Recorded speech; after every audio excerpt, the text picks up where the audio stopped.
Good afternoon, everyone. Welcome to the official 2024 CONCACAF Nations League Finals press conference for Team USA. Today we are joined by coach Greg Berhalter and player Tim Ream. A simultaneous translation is available in Spanish and English. Please remember to raise your hand or virtual hand and say your name and media before your question. We will start with in-person questions and end with virtual ones. We're going to start. That's perfect. Yeah, I still don't know how to do it. Hi, Steve Goff from the Washington Post. Question for Greg, and I guess Tim could maybe chime in too as well. When you look at this roster and the clubs that the players are coming from for the U.S. team, some of the seasons that the players have experienced and thrived, how do you assess this group and the level of quality that is there heading in to this tournament and then into the summer?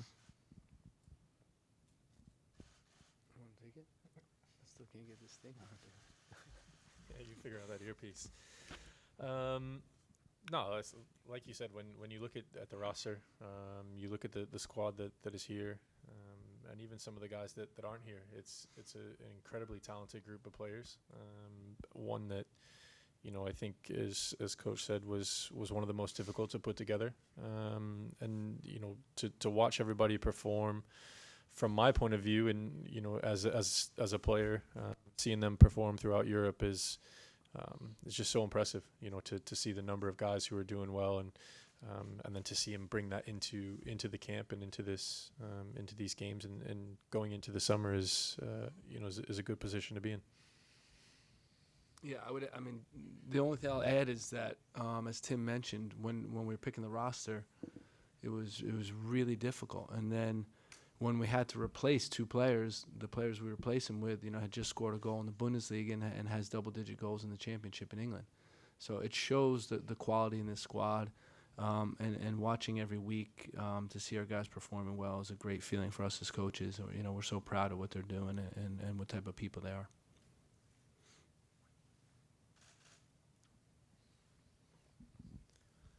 Doug McIntyre, Fox Sports. Hi, Greg. Questions for you. Talk about the depth you have. I know you're not looking past the game tomorrow, but with the tight turnaround, is there a thought that you want to try to utilize the whole roster and rotate and get fresh legs in, so you're fresh in both games? No, I'm smiling because we know how difficult these games are, and I think for us it's avoiding complacency, being focused, and doing our business. And we know how much we want to win our third title, and we're going to put everything into each game. Now is not the time to start resting on our laurels. We want to be focused, and we want to win this game and advance to the final.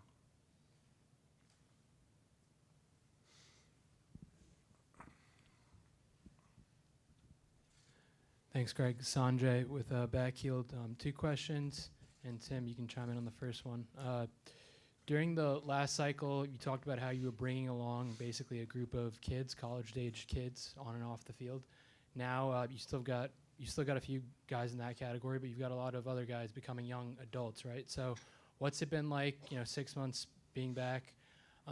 What's it like managing these guys individually, collectively, and just planning and managing camps socially? What's that been like? And the second question. You said after you returned that attacking set pieces was going to be a point of emphasis in terms of improving from the World Cup. How do you view that progress, and what, if anything, have you done differently in camps to try and sharpen that as you get closer to big games and big tournaments? Thank you. Well, I think the running joke from me in the first cycle was that most of the guys were closer in age to my oldest son than they were to me. So to see them grow and mature over that cycle, and now they are the guys who are helping kind of that next generation come through. It's been really impressive to see how much they've matured, how much they've taken on board, how much they've learned, and taken that into their own club seasons and club performances. So you're seeing a lot. I'm seeing a lot more guys who are more mature. Have a lot deeper meaning conversations and understanding of what we're doing, what Greg and the staff want, and it's nice to be able to continue on in that path, and that vein, and see them really get the best out of themselves, and push themselves to the next level. Yeah, and I think off the field, it's nice to see how they're maturing and growing, and some of them now have young families and children, and that that's especially gratifying, because we've worked with them for a long time now, 5 years, and just to see that process has been really good up close. In terms of set pieces, I don't think it's only the work we're doing in camp. We're doing work out of camp.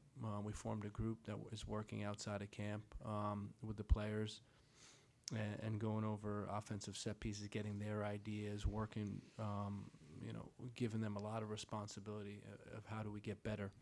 We also have a set piece coach who's been doing it the longest in the world. Gianni Vio is his name, from Italy. He worked with Tottenham lately. Recently, he was with Italy when they won the Euros.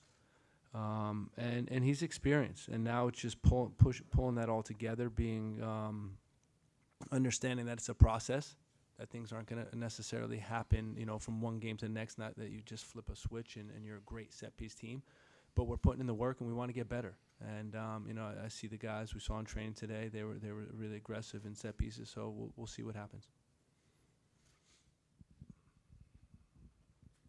Hi, Greg. John Arnold from Getting CONCACAF. Jamaica has a number of players missing, a couple guys suspended, Leon Bailey, who they chose not to bring in. Today, Mikel Antonio withdrawn from the team. Wondered how that can change your preparation for a game, understanding that there's still going to be challenges, and also the fact that they might end up putting in guys who maybe you don't have as much tape on and that kind of thing. What challenges can it pose to sometimes see different faces maybe in a game like this? It puts us on higher alert. No question about it. For us, we're not taking this team lightly, and now with these guys missing, it's even more serious, because we know the tendency, but we also know, and I spoke to the team about this today, the guys that are going to get their opportunity tomorrow night, they're going to be giving everything to show this coach they want to be part of the squad for Copa America. So it's a dangerous game for us, and again, we're going to be really focused on trying to play a good game and get to the final.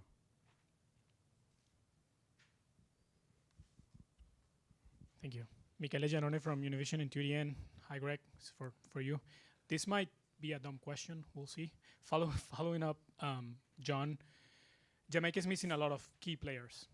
So when you're analyzing them, is it harder to analyze a team that is missing the most known players and the players that you might maybe know best? Yeah, it's interesting, because we went through the roster today, and we're going around the room and asking the players, about what they know personally about the Jamaican players, because a lot of them play with these players. A lot of them know them from England. They're well known to our player pool. So again, we think that the quality that they have is still good. They're missing their top talent, but they still have enough, to be a very competitive team and a very difficult team. And we know at these events, we know when CONCACAF teams play each other, they're very difficult games. So we expect the same thing. And we know Jamaica's a robust team. We know they're going to fight till the end. We saw that against Canada in the quarterfinals of the Nations League. So, we're preparing for a very difficult opponent tomorrow.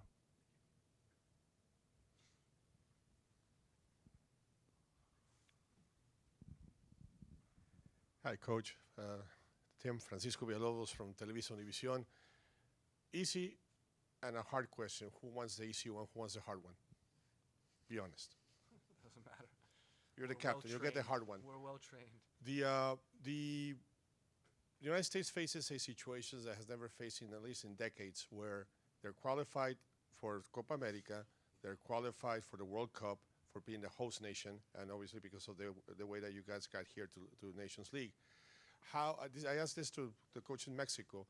How does this tournament prepares you for the next level, and from that level to the next one, where you are building up on each one? What is your plan to get from this particular project, for this particular tournament, to apply it to Copa America, and other than obviously winning the cup, like meaning tactical, mentally, etc. What say you? And the easy one for you, Mr. Tim, The United States tends to, in this part of the country, there's usually more people that are rooting for the visiting team.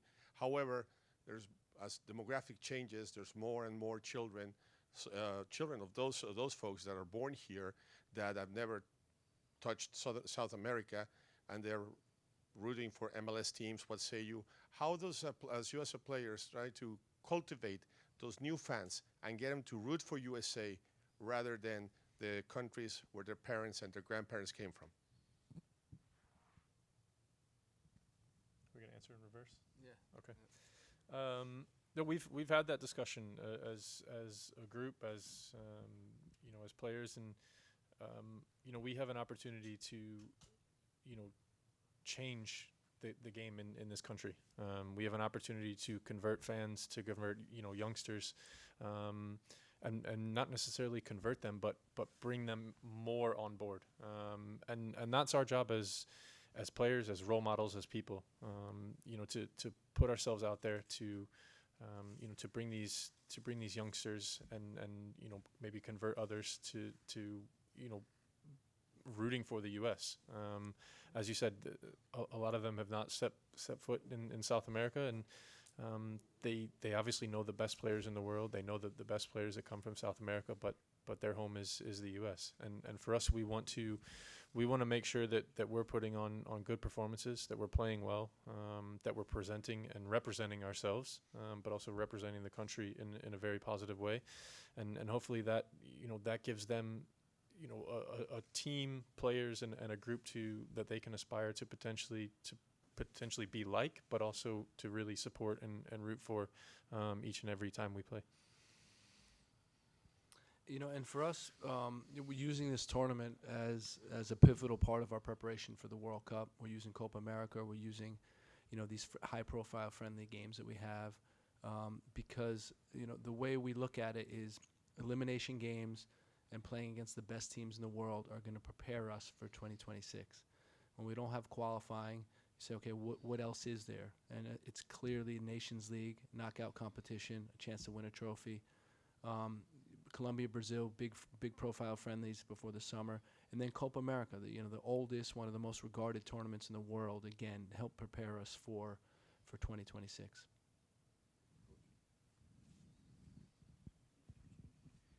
Hello. Hello, Coach Carlos Nava from ESPN. Coach, how important is to win this kind of game, to continue with the development exactly for the goal that you have, 2026, and for team? In this team particularly, there are 21 guys playing in Europe. So is this talking about the development of the soccer in the United States or MLS players? So how do you view as a player these kind of national teams? Yeah, listen, we always talk about, it doesn't matter where guys are playing. If they're playing at a high level, you know, contributing at their club, and being leaders within their club, and then coming into the national team and contributing and being part of a bigger group, a brotherhood as we call it. And you know, you look at, like you said, the 21 of us that do play in Europe. I think it does show there's a lot more, you know, development, a lot more guys who are willing to push themselves and really step out of their comfort zones, and make moves to Europe and really try to make a career out of, you know, being away from a home. And I think we're seeing, you know, and reaping the rewards of that. You know, guys who are wanting to make that jump, and you see it every day. Every time we come into camp, guys have developed a little bit more. They're a little bit more stronger, a little bit more developmentally. They understand the ups and downs, and yeah, I think it's again going back to saying we're inspiring a generation that comes behind us and behind them. I think it's important that we, you know, we have that representation in Europe, but I think it's more important that guys are contributing each and every single day, each and every single week. You know, getting match, you know, important matches under their belt, and continuing to develop as professionals and as people. Yeah, it's of course it's a goal of ours to win the Nations League. I think it's a goal of all 4 teams involved in this tournament, and we know it's not going to be easy. We know it's a lot easier to say than actually do. But one thing I know is our guys have worked so hard throughout the year with their clubs. It's nice to get them back, and we deserve to win a trophy together. And it would be nice to get our third title. We are going now with some virtual questions. Hector Lassetti. Hector? Thanks. Hector Lassetti from Cal Sports. I wanted to ask both of you. Jamaica has a lot of absences right now, but they have a lot of players in Europe, in England, in Germany, many different places. Do you think they are the second most talented national team, top top to bottom, the 1 through 11, maybe after the US, if they were all healthy or available? Thanks. It's not really our job to assess that publicly. I think that's your job. That's this group's here. They can deal with that. For us, we have an opponent. We respect our opponent. We want to beat our opponent and go on to win the Nations League. I'm sure Tim's familiar with a lot of the players from England, and that's the way it is. Yeah, I don't think there's any any point in us in analyzing and saying, oh, this squad's better, that squad's better, this squad's number 1, this squad's number 4. It's you take, and it is cliche, but you take each and every game and you analyze each and every opponent individually and collectively, as the game comes. So just because you have a lot of guys who come from England, or a lot of guys come from whatever league they're coming from, it's like Coach said, it's not our job to say who's better and who's worse. It's our job to go out and win games. Ronald Bloom. Hey, Greg. Another question just about the balance with Europe and MLS. I think since you've been back with the full player pool, only 2 of 66 starting spots have been MLS players, and I think just 5 in 10 games since the World Cup. Is it that the strongest U.S. players are no longer in the league and have gone to Europe? Because it's been all kinds of years, so I would think it's not just fitness levels.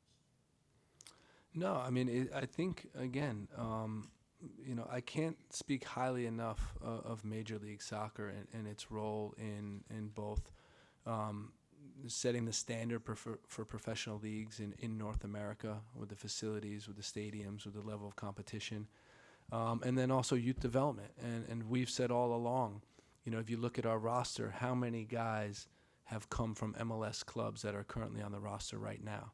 So although they may not be currently playing in Major League Soccer has a huge impact on our player pool, and always has, since its inception. So, we're grateful for the role of Major League Soccer. We work closely with all the academies, with the first teams of a lot of teams, and if a guy's good enough to break into the lineup, it doesn't matter where he plays. One last question with Andrew Jones.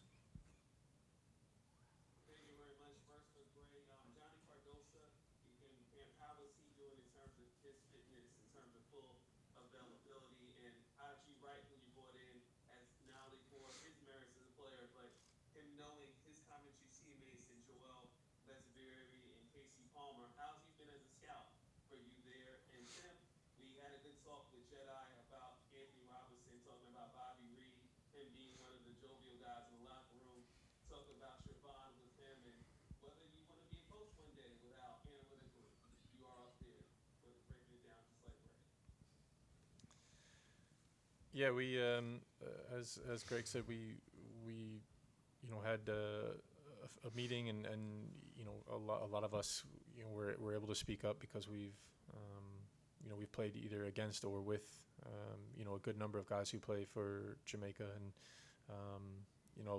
love Bobby. I've played with him for the last 3 years now, and he's an upbeat guy, great character, and I'm sure everything that Jed said I'll just be repeating. So it's it'll be interesting to be on the other side and playing against him. But again, like I said, we played against a lot of these guys throughout the years in England, and in terms of being analytical and coaching, I'm an analytical person. I do break things down and try to look at every angle, and I don't know that coaching is is in my future, but I'll never close a door before it opens. So we'll see what happens there.